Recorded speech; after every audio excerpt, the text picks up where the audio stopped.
host, smiling. Hey guys, welcome back to the channel. Today's topic is a little different and might even make some of you uncomfortable, but it's something important to talk about. जब एक महिला आपकी बहन को छूती है, उसका क्या मतलब होता है? हम टच के माध्यम से लोगों के बीच के रिश्तों के बारे में बात करेंगे और समझेंगे कि फिजिकल टच का क्या सिग्निफिकेंस होता है, स्पेशली जब एक वुमन किसी दूसरी वुमन को टच करती है। Part 1, touch as communication. Host, सबसे पहले हम बात करते हैं फिजिकल टच की। टच हमारी लाइफ का एक इम्पॉर्टेंट हिस्सा है। चाहे दोस्ती हो, फैमिली हो या रोमांटिक रिलेशनशिप, टच एक तरीके से कम्युनिकेट करने का पावरफुल टूल है। होस्ट, वॉइस ओवर टच के जरिए हम प्यार, सपोर्ट या इवन कंफर्ट एक्सप्रेस करते हैं। लेकिन हर टच का मतलब अलग होता है और ये कॉन्टेक्स्ट पर डिपेंड करता है। होस्ट, तो जब एक औरत आपकी बहन को छूती है, इसका मतलब क्या होता है? क्या ये सिर्फ एक फ्रेंडली जेस्चर है या इसमें कुछ और हिडन मीनिंग्स है? Part 2, the types of touch, friendly versus inappropriate. Host, अब हम समझते हैं टच के दो प्रमुख टाइप्स, फ्रेंडली टच और inappropriate touch.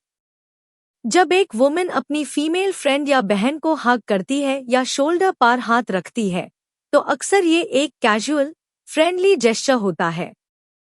Host, voice over ये टचेस एक दूसरे के साथ कंफर्ट और अंडरस्टैंडिंग एक्सप्रेस करते हैं। ये नेचुरली अफेक्शन और बॉन्डिंग के लिए होते हैं, बिना किसी सेक्सुअल कॉनोटेशन के। होस्ट, लेकिन कभी कभी टच इनएप्रोप्रिएट बन जाता है। जब कोई टच लिंगर करे या किसी ऐसे एरिया में हो जहां बाउंड्रीज क्रॉस हो रही हो, तब इसमें सेक्सुअल इम्प्लीकेशंस हो सकती है। होस्ट, टच का मतलब हर इंसान के लिए अलग हो सकता है, इसलिए जरूरी है कि हम अपने बाउंड्रीज को समझें और उन्हें रिस्पेक्ट करें। Part 3, body language and subtle cues. Host, अब बात करते हैं बॉडी लैंग्वेज की। अक्सर फिजिकल टच के साथ जो बाकी नॉन वर्बल सिग्नल्स होते हैं, वो हमें इस टच के ट्रू मीनिंग को समझने में हेल्प करते हैं। होस्ट, यदि एक औरत आपकी बहन को छूती है, लेकिन साथ में उसकी बॉडी लैंग्वेज सजेस्टिव है, जैसे कि ज्यादा क्लोज आना, प्रोलॉन्ग्ड आई कॉन्टैक्ट या लिंगरिंग टच, ये चीजें इंडिकेट कर सकती है कि ये एक सिंपल फ्रेंडली जेस्चर नहीं है। Host, voice over body language बहुत कुछ बता सकता है। एक फ्लीटिंग टच और एक इंटेंशनल टच के बीच का डिफरेंस समझना जरूरी है।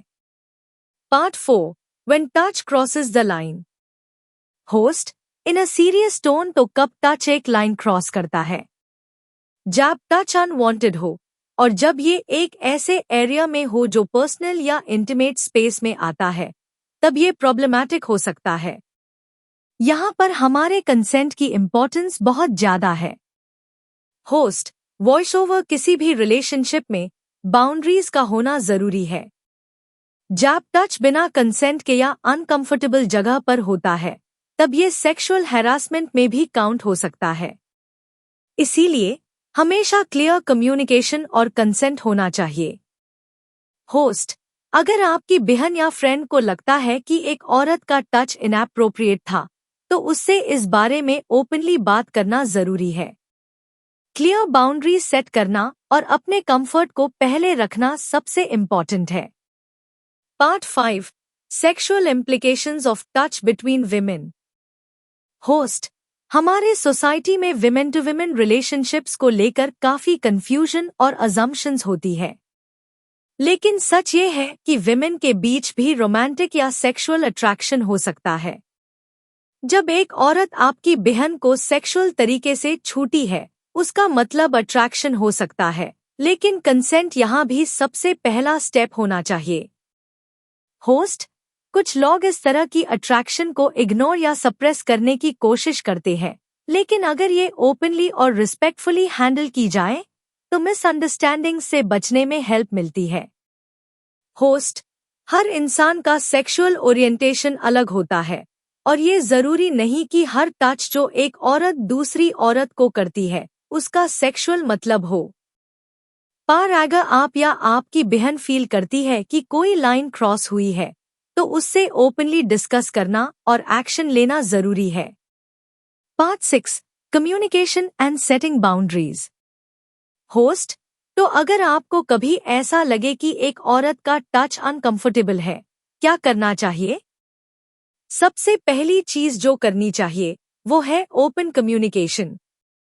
अपनी बहन या फ्रेंड से पूछे कि क्या उन्हें ये टच ठीक लगा, क्या उन्हें ये नॉर्मल लगा या कुछ ज्यादा पर्सनल। होस्ट, वॉइस ओवर बात करना सबसे जरूरी है, क्योंकि कभी कभी जो चीज हमें इनएप्रोप्रिएट लगती है वो सामने वाले के लिए सिंपल या हार्मलेस हो सकती है। होस्ट, और अगर आपको लगता है कि बाउंड्रीज क्रॉस हो रही है, तो उन्हें रिस्पेक्टफुली सेट करना जरूरी है। आपके कंफर्ट और पर्सनल स्पेस की हमेशा रिस्पेक्ट होनी चाहिए। Part 7, how to handle unwanted touch. Host, with a calm guiding tone, अगर आपकी बहन को अनवांटेड टच फेस करना पड़ रहा है, तो ये आपके लिए एक इम्पॉर्टेंट मोमेंट हो सकता है, तो स्टेप इन एंड सपोर्ट हर। चाहे वो एक सटल बाउंड्री क्रॉसिंग हो या कोई क्लियर इनएप्रोप्रिएट जेस्चर, हेल्प करना और उसके फीलिंग्स को वैलिडेट करना जरूरी है। होस्ट, वॉइस ओवर जब तक दोनों पार्टीज क्लियर बाउंड्रीज और कंसेंट के साथ मूव फॉरवर्ड कर रहे हैं, तब तक टच एक हेल्दी और रिस्पेक्टफुल जेस्चर हो सकता है। लेकिन अगर किसी भी टच का मतलब सेक्सुअल इंटरेस्ट या बाउंड्री क्रॉसिंग हो, तो उससे ट्यूरेंट एड्रेस करना चाहिए। होस्ट, स्माइलिंग काइंडली टच का मतलब हर इंसान के लिए अलग होता है, और ये एक इम्पॉर्टेंट एस्पेक्ट है रिलेशनशिप्स का।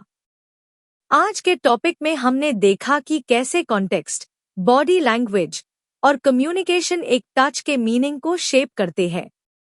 रिमेंबर, कंसेंट और कंफर्ट हर रिलेशनशिप में सबसे इम्पॉर्टेंट चीजें हैं। होस्ट, अगर आपको ये वीडियो हेल्पफुल लगी हो, तो जरूर लाइक करें और चैनल को सब्सक्राइब करें for more such informative content. अपने थॉट्स कमेंट्स में शेयर करें। क्या आपने कभी ऐसा कोई सिचुएशन फेस किया है जहां आप कंफ्यूज द टच के मीनिंग को लेकर? Let's keep this conversation going and thank you for watching.